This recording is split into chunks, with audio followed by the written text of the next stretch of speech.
Welcome back to the channel. I am Brian Lee Durfee, author of The Forgetting Moon and The Blackest Heart, both published by Simon & Schuster's Saga Press.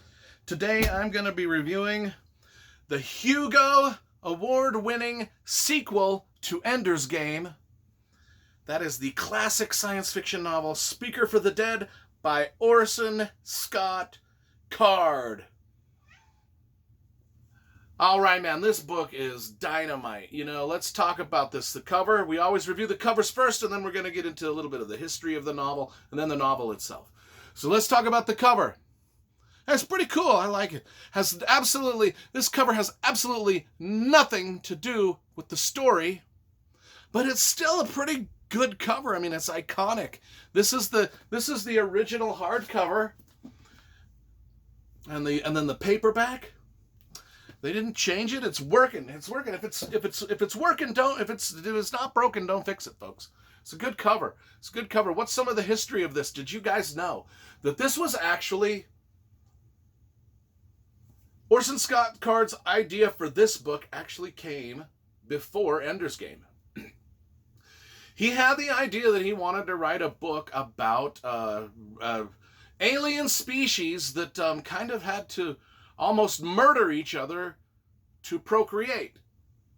That was the idea that he had. And so he was wrapping his mind around that. And then he also had, at the same time, was writing this short story called Ender's Game. And then he was kind of like, well, I also want to write a story about this character that is sort of like, he goes to funerals and he speaks for the dead. But it's not like a regular funeral eulogy. It's more of like a more intimate funeral eulogy where people really get to know the dead person on a more personal level that they might not have known. And he's like, so he had all these ideas spinning, but the first ones were about the speaker for the dead and the alien race, the alien creatures that murdered each other in order to procreate. And he's like, how do I fit all this in? And then he had this short story that won some awards called Ender's Game, and he thought, if I could combine them, if I could somehow combine those, if I could combine all three and put it in a sequel, well, that would be great. And so he's like, keep in mind, Ender's Game, the book, I got it down here somewhere. Ender's Game, the book, had never been written. It was just a short story at this point. And so he got a book deal from Tor Books to write Speaker for the Dead. And he's starting to write it, and he's realizing it's not really coming together the way he wants it to. So he goes to the publisher, and he says, hey, listen, I've got this short story, Ender's Game, which Ender Wiggin is going to be the main character and Speaker for the Dead. And I've just got this short story, Ender's Game, but I want to expand it into a full-length novel. Will you let me do this? Will you let me write that before, because I know I'm contracted for this book. But will you let me write this other book because it needs to be written before I can write this one? And the publisher's like, sure, do it. And that's how we got Ender's Game, is because of this. He couldn't write this. This was the story he wanted to tell, but he couldn't tell it until he took his short story of Ender's Game and expanded it out into a full-length novel. Well, that full-length novel came out, and it was a fucking huge hit. Won the Hugo Award, and then he started writing. Now that he had the basis of what he wanted to create down, now he could write Speaker for the Dead. Now he could write his story about Ender Wiggin and a sequel where Ender Wiggin becomes the Speaker for the Dead, and they go to the planet where there's the pequeños, the piggies, and they study the piggies, and we're going to get into that. So let's talk about now the story and that's in Speaker for the Dead. Now that we know the history of how the book came about, let's talk about the story. Okay, so this is only the second science fiction book I ever read as a kid. The first one, of course, was Ender's Game, and I was delighted with that. It was a perfect book for a young man to read. And then, because before that, I'd only read like The Sword of Shannara, I'd read Lloyd Alexander, I'd read J.R.R. Tolkien, David Eddings, Raymond Feist, I'd read a handful of Louis L'Amour westerns.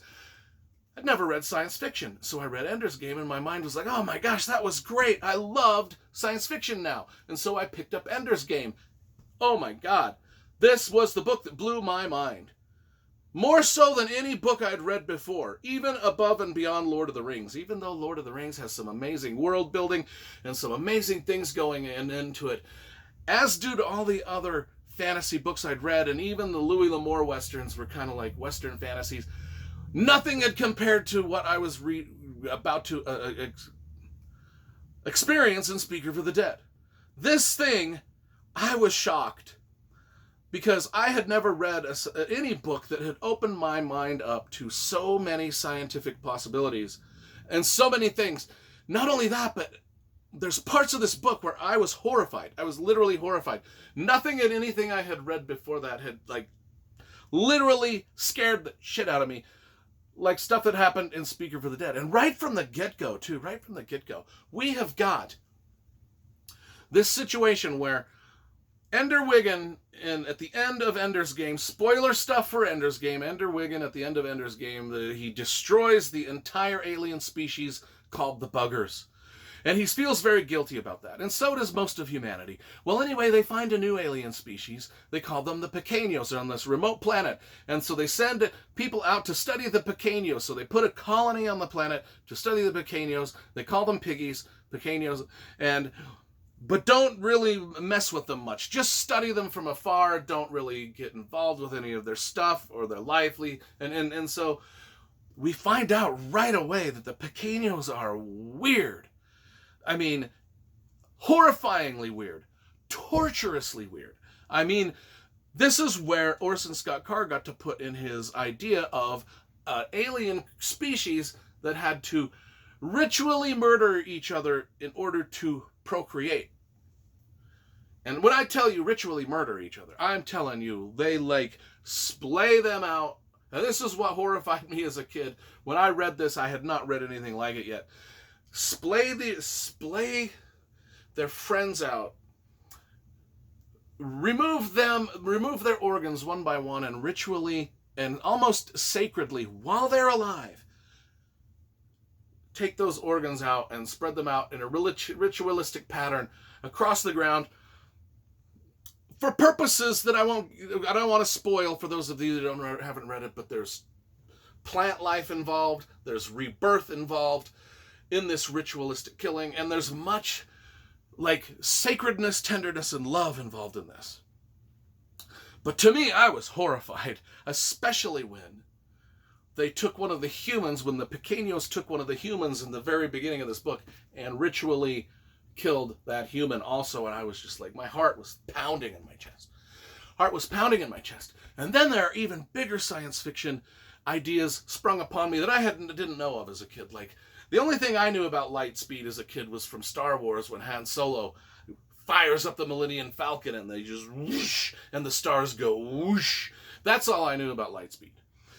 Speaker for the Dead opened my eyes to what light speed really does, as far as it ages people or it doesn't age people. There's a space-time continuum thing. People that travel at light speed, if they're gone for 40 minutes, the people that are left behind on Earth age a certain amount above them. And so when Ender Wiggin is making his decision to go and to the Pequeño planet and figure out these Pequeños and be the speaker for the dead over some of the things that are happening at the Pequeños, they're discussing light speed travel. And as a kid, I didn't know this. So in my mind, this book is expanding my mind in so many ways as a kid, because it's the first time I've ever been exposed to this as a youngster. And I'm thinking to myself, he can't go on this trip because he's going to be gone a long time, and his sister Valentine is going to be left behind, and she's going to age way quicker than he does, and she'll probably be dead by the time he gets back. Now, most of you that are watching this video know this concept. I mean, it was described very well in the movie Interstellar with Matthew McConaughey. In fact, the entire movie was about that very concept of space, time continuum, light speed travel. I don't know if that's the scientific term for any of it, but you get what I'm talking about. So, this book, and then not only this book opened my mind even more, because there's this family living on the colony that are, and this family has such a rich history and things going on in it, like just I mean, just the family dynamics are just every pile. Just throw everything that bad can happen to a family onto these people, and the kids and the mom and the adultery and the different things that happen and the religious aspects that are tied into it. And I grew up as a Mormon, just like Orson Scott Card grew up as a Mormon, and so these are themes that I kind of understand, and he's writing them in a way that I understand, because we grew up in the same religion. So a lot of the way he's framing this family dynamic is very relatable to me. And so now I'm not only just dealing with scientific ideas that I'd never read about before. Now I'm dealing also with family drama in a book unlike I'd ever dealt with before. And I was horrified by this book. I literally thought I was reading a horror book. And it gripped me, and it changed a lot of the way I saw what writing could be and what it could do. It didn't just have to be about fun quests and adventures, and with the Louis L'Amour books, gunslingers and gunfighters. It could be about ideas that actually made you think.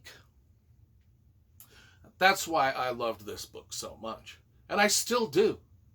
I still remember Rooter and Peepo and Ender and all of those characters, Leaf Tree, whoever else was out there in this book. I've read this 5-6 times since I was a kid. Now, I will admit, as you grow older and these concepts become more familiar to you, as you learn about them in college, and then they're not so buggingly eye-opening for you as, but still, what a great story. And I've got my entire Orson Scott Card collection down here. Now, I collect the Ender series and the Homecoming series and the Seventh Son series. Those are the only Orson Scott Card books I collect, even though I have read quite a few of the other ones. But I'm going to give Speaker for the Dead a fucking 10 out of 10. 10 out of 10. Absolutely.